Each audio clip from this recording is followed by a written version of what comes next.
Hello. Today we're going to talk about the stellar nations of the dragons. And today, in time, it's April 12th, 2024. And 2024 is the year that the energy of the stellar nations of the Great Felines and the stellar nations of the dragons is coming forward into our collective consciousness. And I did make a video about the stellar nation of the Great Felines to introduce what happened to them, or that it's really that part of us in cosmic history, and how that's played out and been healed on a cosmic level. And that energy has been coming in. That was apprehended in Hungary actually at the end of last year. They did a very big anchoring ceremony with that great feline energy at the winter solstice. And now the energy of the dragon has become more apprehendable, and they anchored the patterns of the healed dragon, and they just did that on the spring equinox, so not too long ago. And we're going to talk now about what are these patterns. So the stellar nation of the dragons, Liltianos Draco, this is the part of us that's the heart of the warrior, keepers of divine order, keepers of the divine power and the divine will, really seeing that the heavenly laws or the divine matrix is honored. And we use the word warrior, it's truly really about being able or willing to stand up for a higher principle. And that can happen in our everyday lives. We show up with our families that way, or at our jobs, or we have values that we stand up for. So it's not about going to war. It's an instinct to stand up for something. And it's actually quite wonderful. It's not this onerous, heavy energy as we've come to think of it in the world because we're so imbued with war. It's also a very protective energy. I mean, to have someone with strong warrior codes in our family or even of ourselves, there's a sense of wanting to keep order and safety and provide protection.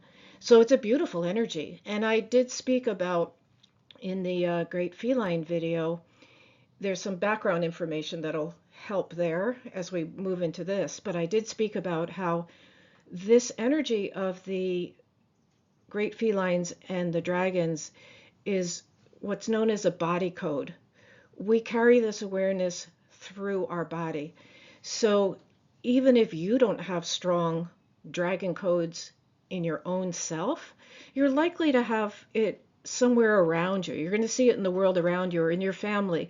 Perhaps your child suddenly, your teenage boy suddenly wants to start lifting weights, or you do. That's something perhaps about your whole body energy of the dragon waking up, that it wants to fill out into the inherent strength that is part of this nation. So what we're going to do here is first talk about all the incredibly beautiful attributes of what it is to be a dragon, to have the galactic DNA of a dragon. Now we have all the 13 stellar nations inside of us, so we understand it to some degree, but some of us have literally an ancestry or a lineage where that's very much a part of us. So as you watch, you can decide where you sit with that. But there's been so much wounding galactically and in our cosmic history between the great felines and the dragons, between these parts of ourselves, between the actions that the commanding dragon took, that I don't want to focus first on the wounding. We need to hear that and go over it. But the first part of this will be looking at the 8 virtues of the dragon, the initiations that we must go through to rise through to the highest aspect of being the dragon warrior who can protect and understand divine order. And then we will talk about cosmic history. Oh my goodness, what happened? But the beautiful message really in the end, just like the felines have been healed galactically, and that's what it means that it's the year of the dragon and the great feline is that galactic level of healing is coming in, impressing on our consciousness so that we can wake up to it in our lives on the third dimension, and we can start anchoring and incorporating that healing so we can change the nature of how we live with each other. Um, so we can take that healing into our lives individually and corporately. And certainly we know that we're in a very polarized state now. We're in such a heightened sense of constant conflict and wars that are coming out through the mainstream media and actually happening in many places of the globe. But we can know as a countermeasure that this whole patterning is coming in to be woken up and to receive and accept the fact that it has been worked out on cosmic levels. And now it's up to us to integrate and live into that. So, onward. The dragon pathway is a very young, very disciplined pathway. It's a real step way to learn and master different forces. It's very much akin to the Eastern martial arts. So there are these specific 8 stars that are initiatory schools, if you will, of learning the aspects of becoming a completely fulfilled dragon warrior. And we saw in the Great Feline how that's much more of a yin pathway, where the understanding of how to apprehend and act with the forces around comes from within. The strategizing is kind of waiting and feeling and then knowing from within. The dragon aspect of ourself is very much about there's a systemic, disciplined training. There is a commander, in fact, and that we learn along these steps. So let's go through all these steps now to understand this. The first 4 stars represent a mastery of the elements, and this is necessary for a dragon warrior because they're literally able to create and destroy worlds. And the elements also aren't just physical qualities, they're also metaphysical qualities inside of us, which we'll see.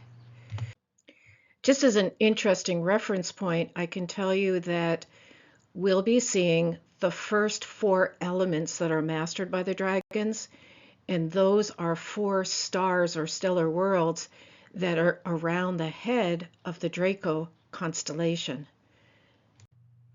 As we enter the sacred initiation pathway of the stellar nation of the dragons, I invite you to expand into your light body. And from your light body, allow yourself to gently dissolve into the life beds of each of the stars that will be visiting. Observe from within as we're surrounded by the lights of a majestic brilliance of orange and red.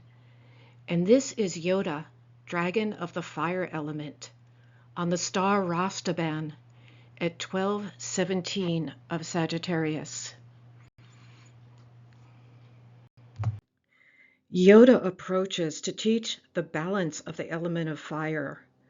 His warrior gaze and his fervor, which is conceived in fire, projects into our eyes and consciousness, and then a plume of fire awakens from Yoda's power center to reach our power center, and it permeates our body. So begin to feel and experience from within what the mystery of the first martial virtue means. Connected here is the fire, the enthusiasm, the courageous determination of the warrior soul that comes from within. This warrior spirit calls us to task when we feel that our life is driven by a mission that we understand there's a sacred cause that we can devote ourselves to completely, even at the cost of self-surrender. And to this we give our whole heart and destiny, because this comes down to a deep determination, an awareness, a courage, and the driving force of an inner fire. We move on to the star Etemen at 2817 of Sagittarius. And here we meet Silmarillion, dragon of the water element. Balancing the water element also means a balance of the emotions.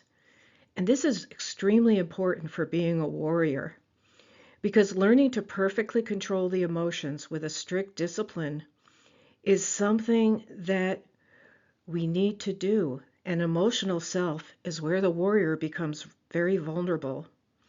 So at this star, at this part of ourself, our warrior nature learns how to sublimate our desires and feelings.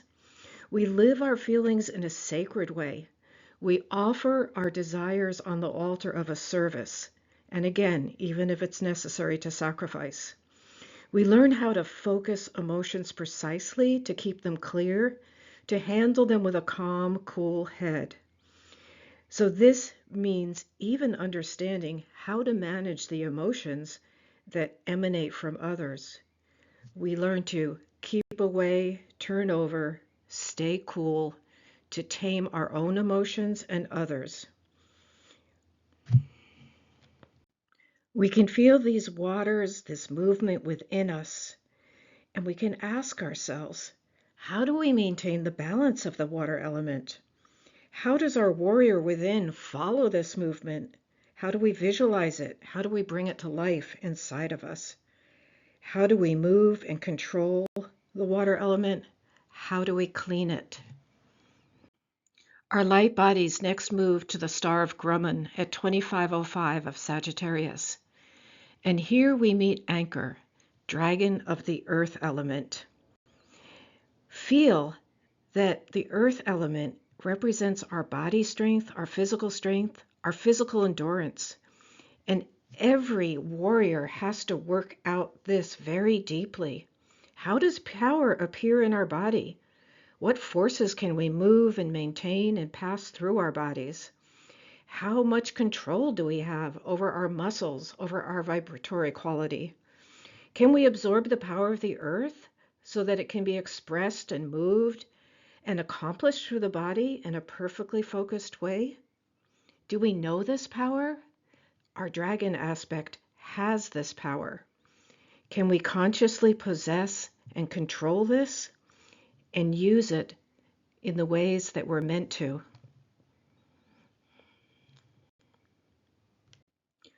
Our next warrior initiation is on the star of Alcaris at 2505 of Scorpio. And here we meet the dragon master San Typhoon, lord of the heavenly winds, lord of the air element. The balance of the air element in the language of warriors means to keep the thoughts clear and alert. Clarity and emptying the mind and having complete control of thoughts are extremely important. A warrior can only be a good fighter if they can keep their head and thoughts clear. If they're able to silence the cascade of inner images and thought waves that come from memories, and we have to keep our whole consciousness condensed into a single focal point. And yet, at the same time, we have to see into the thoughts of our opponents. We have to feel the intention of the opponent and even be able to think out his next move. So this is the art of pure thought for the warrior, which is undisturbed by any emotion, by temper or fear, and not any projective imagery has room to be here. Now our light body is carried to the constellation Orion, and coming to the foot of Orion, we enter the star of Rigel at 1709 of Gemini. And here is where we learn the balance of motion. So you can feel as if Iota, Silmarillion, Anchor, and San Typhon are joining forces. They form a circle around us and welcome us into the center of that circle. And from their existence together emerges a multidimensional martial wisdom as a living code of martial ethics.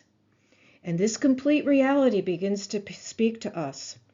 And it wants to combine the previous steps, the first four initiations, to create a new quality from them. Because this fifth martial virtue, the initiation here, teaches us how to move the forces awakening from the elements. And we do that according to the situation at hand. We're asked to bring these forces into clear, precisely guided sequences of movements when our soul, which is consecrated by the fate, or to this fate by divine forces, is asked to fight according to its mission.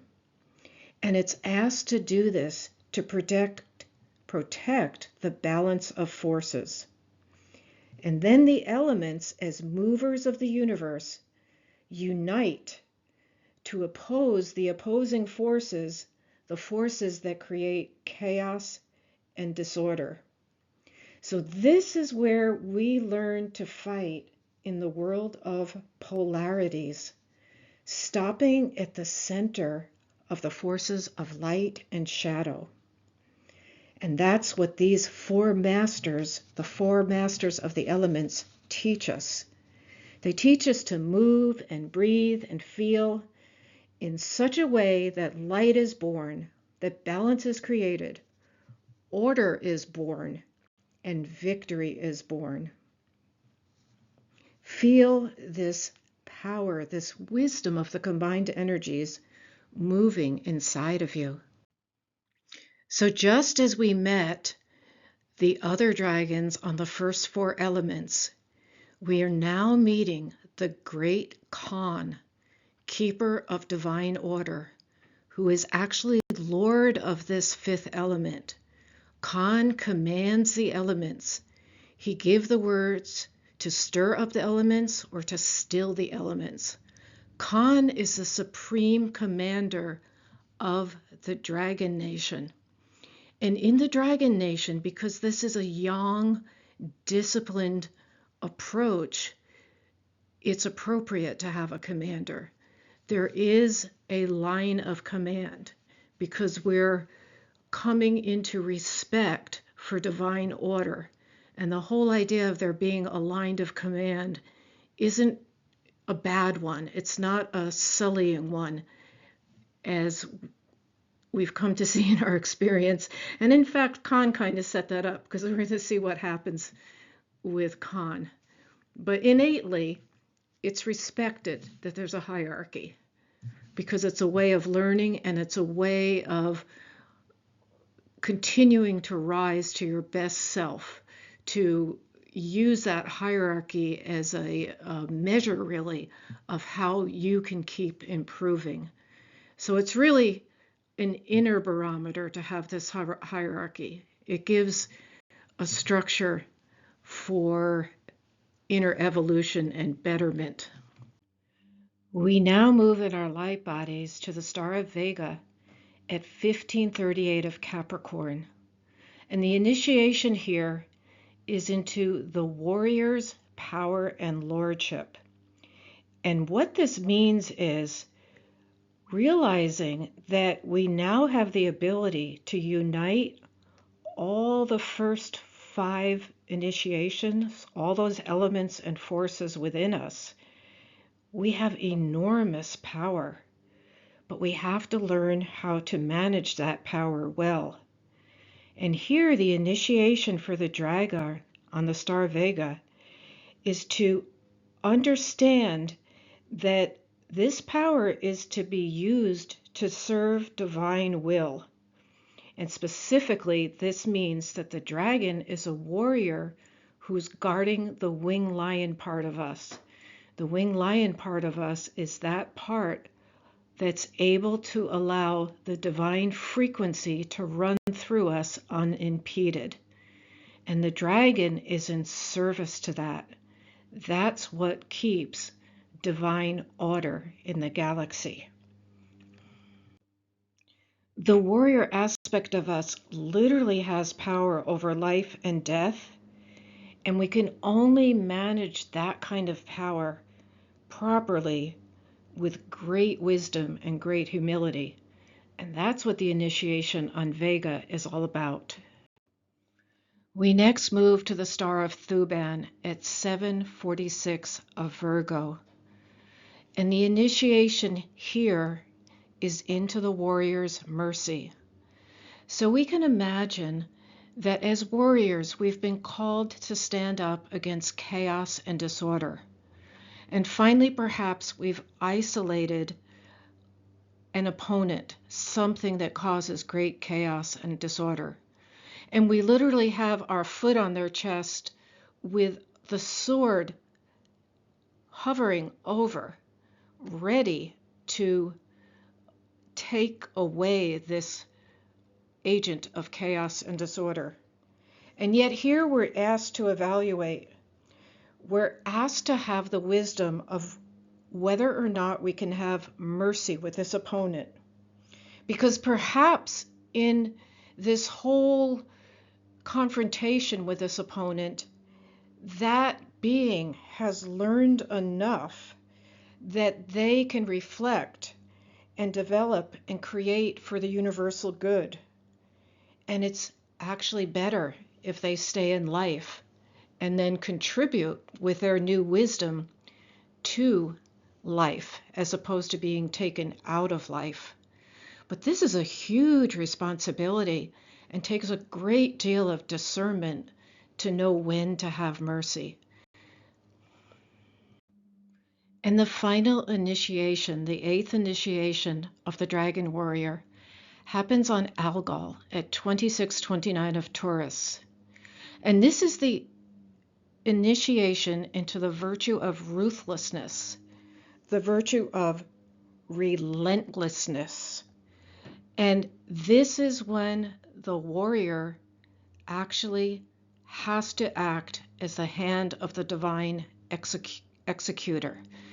It is appropriate to take something out of creation, to cease something in creation, because it is so destructive, so chaotic, and harmful to all of creation, and therefore harming the divine order, harming the divine will. So the highest virtue here is to be able to do this.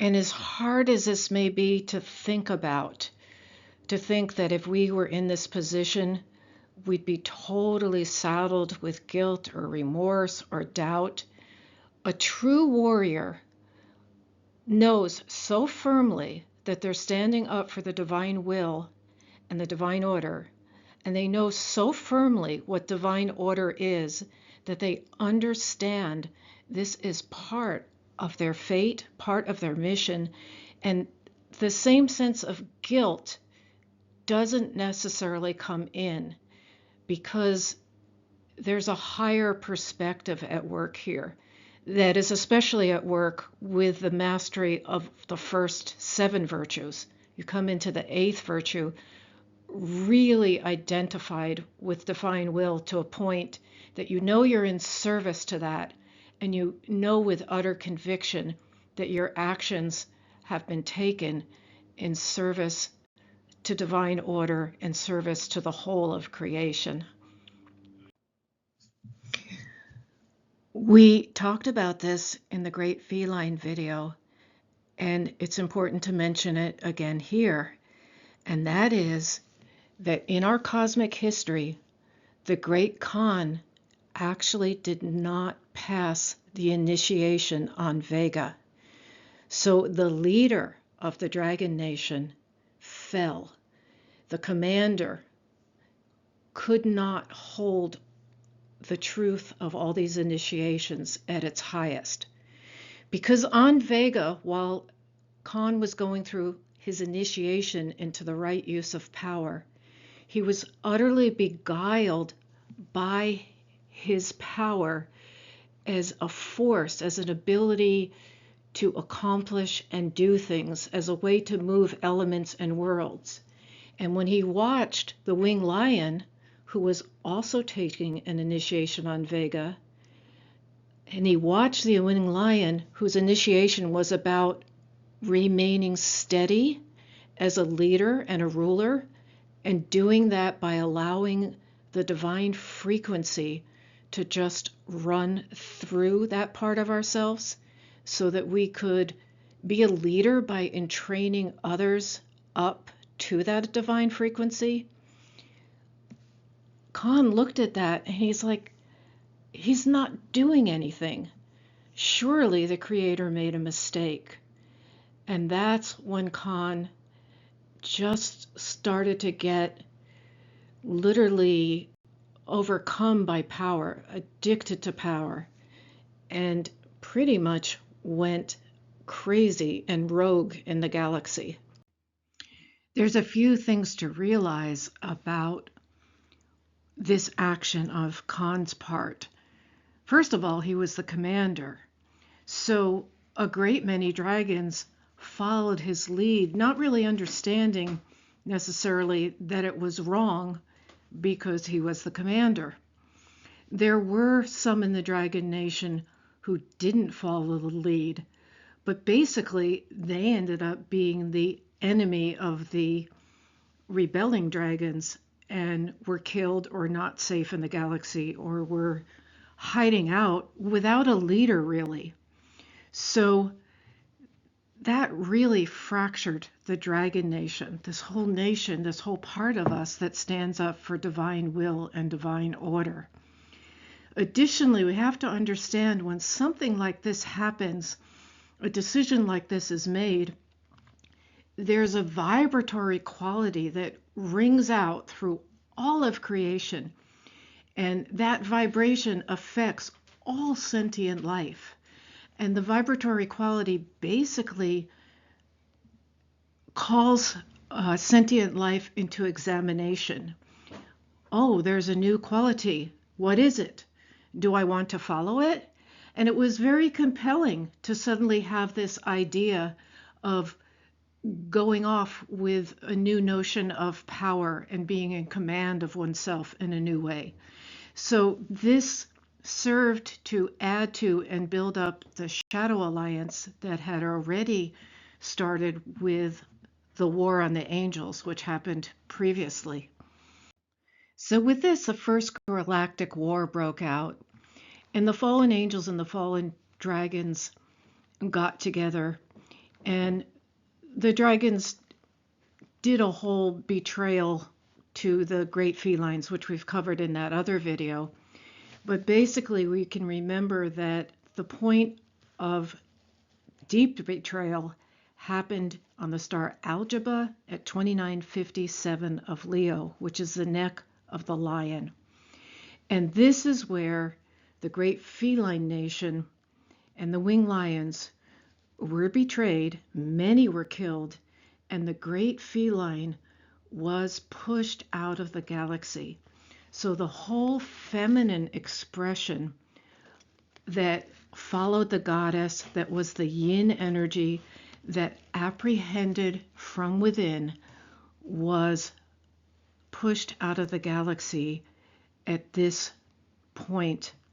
And what this point represents is a time at which darkness won. Darkness was stronger than the power of the light. And in this instance, it was so because the power of darkness was not really understood.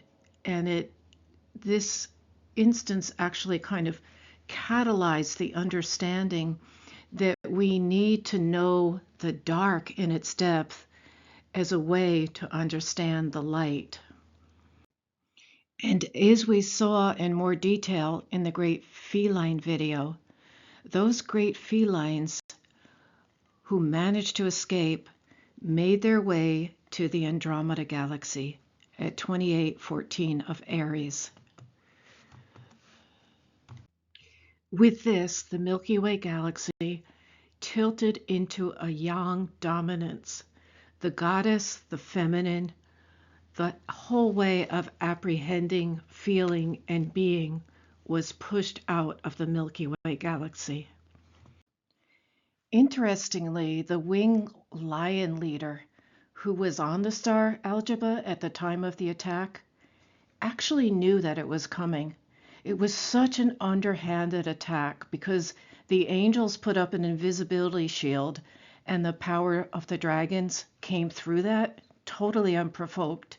And it was a betrayal of information that was gotten illicitly from the Great Felines. But this winged lion ruler knew that that attack was coming.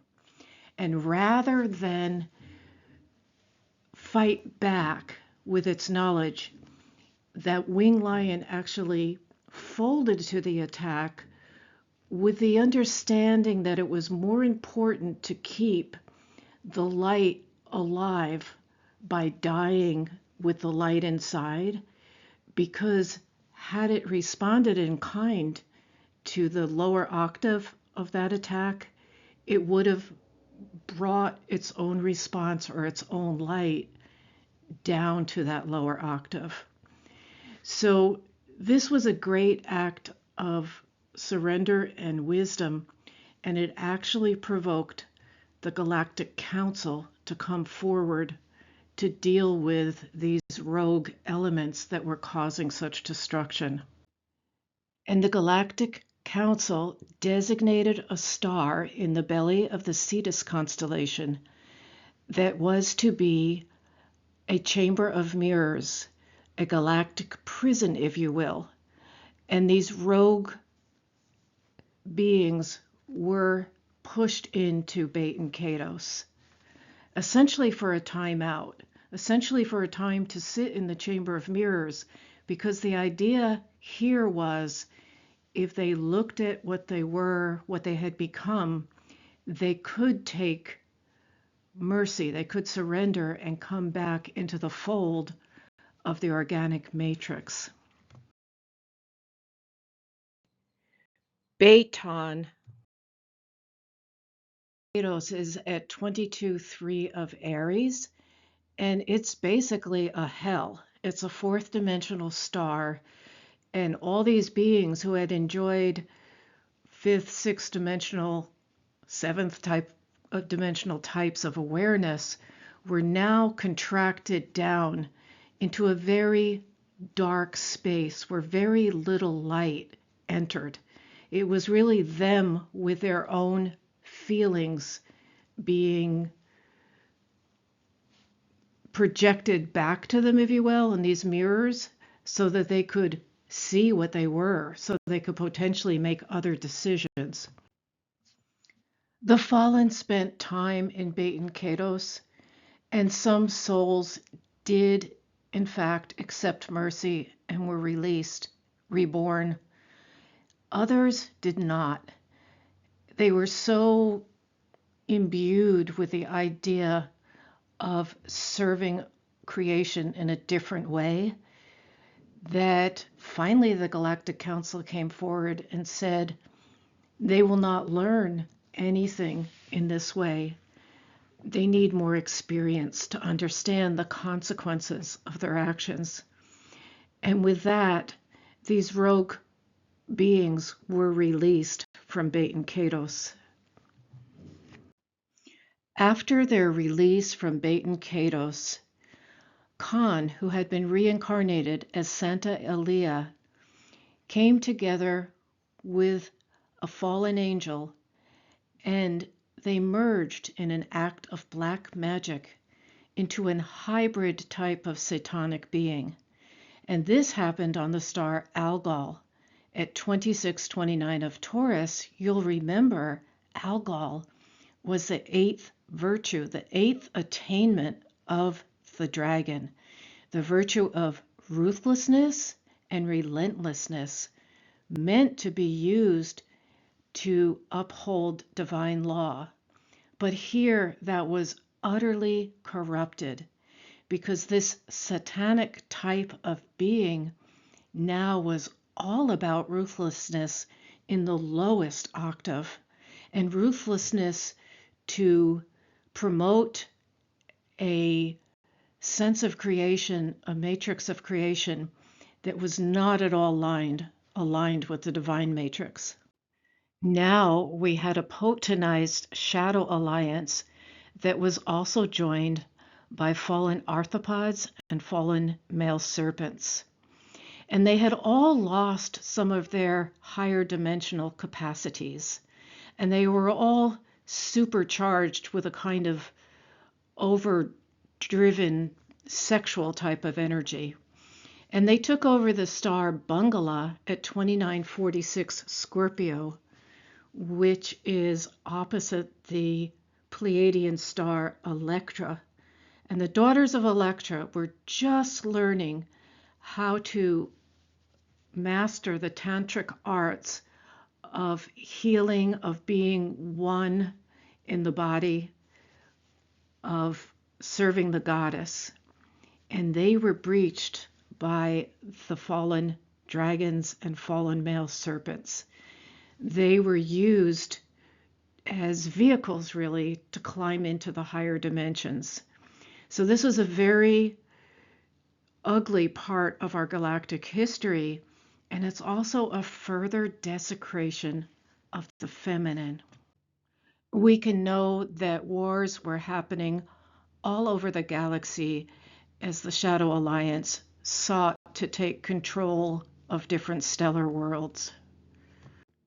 On the star Gizar at 1039 of Leo, the Arthropod Nation in particular used their technology to make all kinds of clone-like beings that rapidly expanded the numbers of the Shadow Alliance who could work their destruction on the stars and planets. When Santi Aliyah, as the reincarnated Khan and the fallen angel merged, we can know that the cradle of the Dragon Nation, which was the star Omega Orionis at 2449 of Gemini, at the heart of the Orion constellation, exploded. It exploded because there was such a dissonance between the truth, the purpose, the high meaning of the Dragon Nation versus what was actually happening. Nothing about the original dragon ideals was being carried forth. And in consequence, that star exploded. Many things happened during this devastating Second Galactic War. But we can know that the Galactic Council came forward again, and once again, the rogue beings were imprisoned in Beten Kados. But again, this imprisonment in Beten Kados after the Second Galactic War still left many beings who were not repentant, who were eventually released for more experiencing. These are beings who essentially, through different rituals, have burned the gnosis threads between their hearts and the light, between their hearts and the Creator. It's not that there's not some light inside, but it's just not their orientation. The Creator, the divine matrix, is thought of as a cult. They burn those gnosis threads because they felt like they were literally strings that were being pulled by a creator, that they were marionettes. So there's a deep kind of pushback and desire and wish for their own created matrix that at this point is so overridden by addictions to power and other things. And we see that in our world now. We're basically dealing in the stellar nations terms with the fallen dragons, the fallen angels, the fallen male serpents, and the falling arthropods. Now it's interesting to contemplate that the eclipse we just had on April 8th, which was a Chiron Cazimi, actually had Beta Catos coming through the sun and through Chiron. And Mercury, I believe, is retrograding now back into Beta Catos. Beta Catos is in the skies, coming through various planetary bodies. Now, what does this mean? Does this mean something for us now? Will there be some kind of call for these rogue elements to have another opportunity, if you will, to go into the chamber of mirrors? Certainly for us, for all of us, really, it's a time for inner reflection, to go into a chamber of mirrors and decide what our values are, how we want to move forward. We can understand now, with all this information, that those who followed Khan perhaps suffer the greater psychological wound because they went on to attack and serve the ambition for power. And they may have done it because of self-ambition, or they may have done it because they were bound by the word of command and they lacked the strength or the awareness to rebel and push back against that. So those who joined Khan actually probably have the deeper wound than those who didn't, who rebelled at that time in the sense of not joining Khan, and they probably lost their lives because they were not in the fold of what was happening. But losing their life at that point wasn't as hard a thing as this deep ongoing psychological wound of having denied creation. Now, those who were loyal to the virtues of the dragon, but couldn't do it with a leader, had no leader. So what happened for a very long time in cosmic history, essentially the Holy Spirit, which is the 13th stellar nation, was their leader. And the Holy Spirit is the quantum field that contains everything. So the impression of what it would be to be a noble dragon was contained in that quantum field. It's there, but that's a very subtle leader. It's not really like having a leader in the true sense of a dragon would understand with a command. So you can understand that galactically, this whole aspect of ourselves, really, this aspect that is asking to understand divine order and divine will, hasn't been fully functional and has been very injured. So with only the Holy Spirit as a leader, really the best that could happen is that those carrying dragon warrior codes who were following the Holy Spirit in a sense could feel, or would need to feel, the spiritual qualities of the dragon from within and work them out from within. If they could raise their consciousness and their being enough to receive the high vibrational qualities that do come from the Holy Spirit. And also in practical terms, particularly on Earth, we've got the larger and smaller communities that actually follow the martial arts.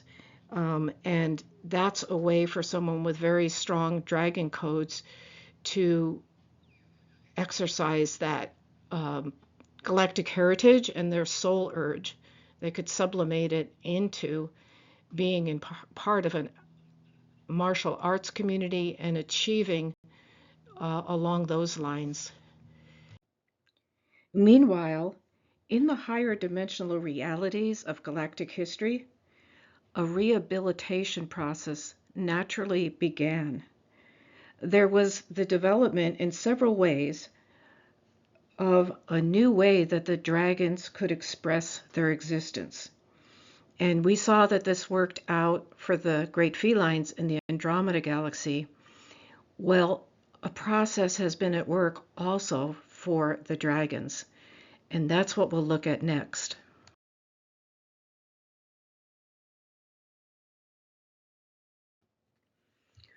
Omega Orionis at 2449 Gemini, which had been a star at the heart of the Orion constellation and had been the cradle of the Dragon Nation, and we realize it exploded when Khan merged with the angel. It's a fragment of a star now, but what it has become is a sanctuary of an inner pilgrimage where dragon warriors who are really eager to awaken and leave their wrong path wake up and seek their own purification here. These very guilty dragons, wanting to seek redemption, fell into Omega Orionis, and it's like a chamber of mirrors. They fall into it completely alone. And in this chamber of mirrors, it's like they're on a personal kind of celestial El Camino, you know, that walk in Spain where you just keep going to discover yourself. So with this chamber of mirrors, they're seeing projected all the mistakes they made, all the erroneous dagger thrusts, and what caused anguish to others, and how the consequences of losing their divine fate played out. They saw the loss of their dignity. All this flashed before them, and this helped them to eventually start to feel some kind of understanding. They had to learn to overcome this. A warrior has to account for their actions and their movements, made and sometimes not made. And it's a little tricky because a warrior doesn't have guilt in the same way. If an action is made for a righteous purpose, in line with their mission, it's okay. It doesn't need to incite guilt. But here we're talking about the souls that realized that they didn't follow the righteous path. And when we have soul fragments that are injured like this, it makes us very vulnerable in our incarnated lives when things come up. They're points of weakness that can unconsciously pull us into situations that we really don't want to be in for our development, but yet this injured soul particle somehow is triggered and doesn't deal with it. So this whole cosmic mirror space on Omega Orionis is a very, very important inner pathway for the healing of that warrior's guilt for leaving their true path. Underneath Omega Orionis, there is sort of between the legs of Orion constellation a huge nebula, which is the birthplace of stars. And here we also have the birth of galactic redemption for the dragons, because here we had two master spirits awakening in the place of this nebula. It's like two new stars came into formation. So what this means is that 2 points of strength have developed in the Dragon Nation. Effectively, 2 new commanders have come forth to replace Khan. And it's a whole different model of leadership. And let's look at what that means and how that came about and how it invites our dragon aspects to move forward in a new way. And the way this has developed is that these 2 master spirits are born who've embarked on the path of initiation, but they developed their abilities in these 8 martial virtues to the highest level, one after another, mastering the different levels, refining them. But they did this by constantly testing their strength and abilities with each other. It's as if they were sparring, if you will, but it's not the idea that it's a polarized sparring. It's not the light against the dark. It's a sparring, really, that allows one to use the other as an oppositional force that allows them to increase and refine and make better their own inner qualities. So they're not going against the other, they're just using the catalyst of the other to elevate their own abilities. So one day, one master wins a battle by a hair's breadth, and the next day, the other wins by a hair's breadth. And they're following an almost never ending inner drive to always transcend themselves. And then, as they transcend themselves, they can surpass the strength and skills of the other. But this is not as opponents, but rather as fellows developing with each other. So, this is a new idea or a new pattern that's come to life that is being born within the stellar race of the dragons. And actually, of course, then a pattern for us with our own dragon codes. So now we have the birth of these two new dragon grandmasters, each representing a different quality, which we'll look at next. But we've got Sante Kanmar Toarak and Thork Vain Dam Amarind. For ease, we'll call them Sante and Thork as we go on. Sante, in his birth, really mastered the initiation of Vega, which is what Khan failed. And he did this by following the deepest inner impetus, this whole intention inside. Show me how I can best guard divine will and divine order. How can I guard the bastions of light again? How can I best serve the higher divine plan with my physical and mental strength?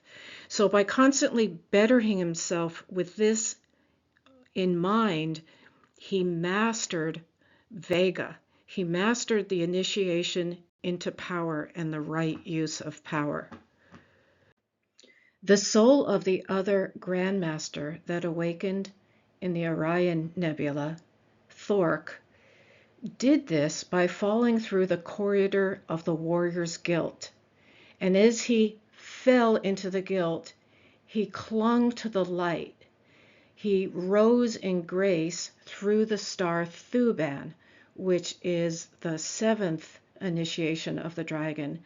And Thuban is where the warrior learns to use mercy for themselves or for the other. So by mastering Thuban, Thork was able to create a new state of being through redemption. He basically healed the guilt of himself and really for the nation by accepting this mercy and allowing the act of redemption to return him back to the original dragon codes.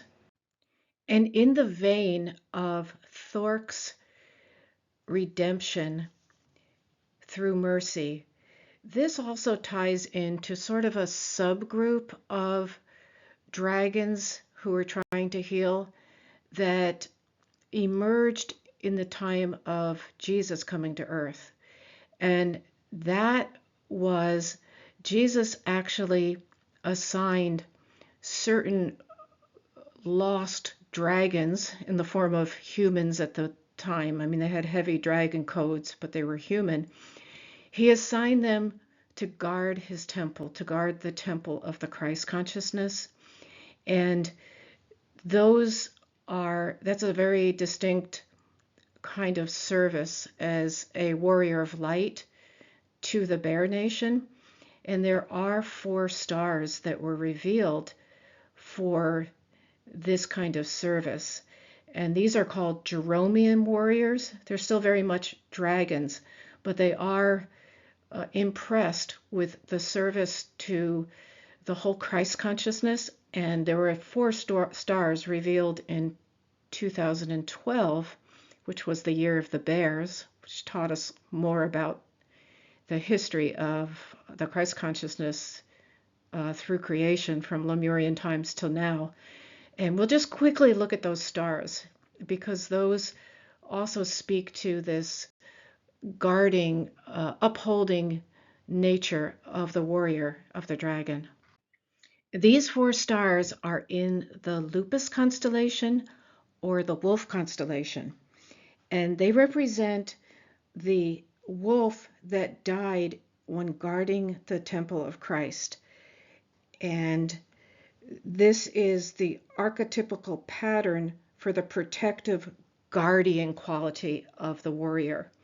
And this whole background story is further elucidated in the book Calling You. But first we have Gamma Lupi at 150 of Sagittarius. And this just represents the faith and the determination and eternal loyalty to the master or leader. And that shines forth in a person's soul if they have this stellar ray coming through them. The second lupus star is Beta Lupi at Scorpio 2521. This represents the courage and the strength of the warrior. And there's an anger, temper, drive with which the warrior will, without doubt or any fear, strike whoever attacks the person or community or ideology or temple that they're defending. The Epsilon Lupi star at 27 of Sagittarius does represent a wound. It can be a wounded part of ourself, because this is where the centaur's arrow in the story hits the body of the wolf dog who was guarding the temple with heroic determination, and it hits in the solar chakra, almost sucking the life force out of it. So if we have this stellar ray, there's that real determination, but on the other hand, that wounding can kind of represent a quality of shirking back. You know, when we see animals who have been hurt, they're shy of being around people. They may shirk in a corner and cower. So there can be a little bit of that because the wound is something that's known and remembered. Lastly, we have Phi Lupi at Scorpio 2749. And this is a star that adorns the mouth and nose of the celestial wolf constellation. And it points to the fact that these are important tools for being a protective fighting being. Meaning the nose is that kind of sensibility that can sniff out or smell danger. And the mouth literally can bite or can use words in its protective impulses. And it bears saying that in 2011, we also had the Year of the Dragons and the Great Felines impressing on our collective unconscious. And that's the point at which we started to really understand that a warrior could be more noble than we had in our consciousness, because we just thought of wars. We didn't understand this higher principle really. And Khan, very definitely, his whole energy came to Earth at that point, trying to gather up the fallen ones, who essentially he's marked, which is not very pleasant, but he feels he has a hold on. And that's why it's important to heal these aspects of ourselves, because if his influence touches in again on a wounded part, it may pull us into something without us really realizing it. And now 2024, this whole lower fallen influence of Khan is very active in our third dimensional. We can see this with the outbreaks of conflicts everywhere. And it's really a time of trying to heal any of these feelings inside of us from past dragon wounding, so we are not vulnerable. Because again, when this happens, that such a strong force of the Shadow Alliance comes, it creates a vibration in the field. And whether we know it or not, that vibration is pushing on us saying, what do you want? What do you want? Do you want to go this way or that way? Hey, this looks good, this kind of power, or falling into this structure.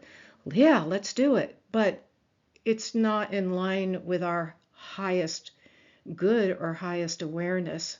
So this is something to be aware of. The inner and outer struggle is very activated along these warrior codes this year. But the good news is there's a new prototype, as we just saw, in the galactic. We don't have to fall into the old pattern, particularly if we become aware and can heal our soul particles.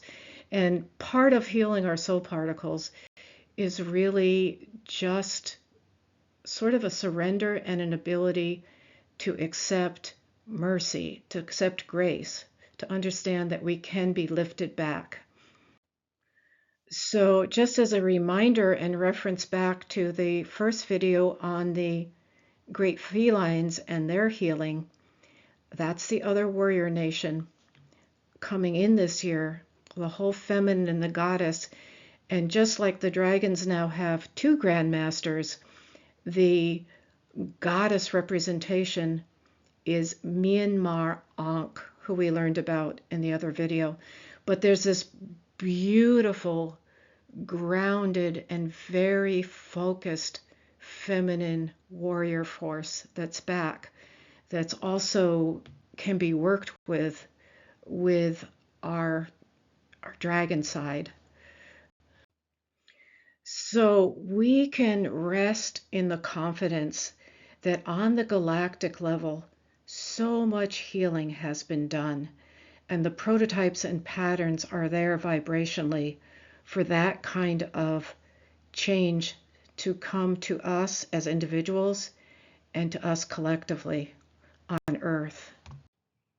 In conclusion, in this year of 2024, we as cosmic humans, in our light bodies and in our physical bodies, are in the energetic soup, if you will, of meeting our dragon and our great feline codes. And so we swirl around, as we now saw, with some new patterns. We've got Sante, we've got Thork, we've got Myanmar Ankh, and we've got the Jeromium warrior guarding the Christ consciousness, or the higher 5th, 6th, 7th dimensional levels of consciousness. And that's a lot of information. What do we do with it? In the end of the Great Feline, I suggested a very simple thing, and that is, if we can go into our hearts, ignite our heart qualities, which is actually what the bear nation, or the bear part of ourselves, shows us and teaches us, we can raise above the polarities and start to understand our creation cycle in a non-polarized way. We can move into more of a 5th dimensional collective consciousness, individually and together. And the very first thing, as simple as it sounds, is the quality of forgiveness, self-forgiveness, and forgiveness for one another, because that takes the energy block away that helps open up other things. And I did do a video on the heart qualities as shown through the Bear Nation, and I will link that below. So with that, thank you for watching, and may we all really rise together. Thank you.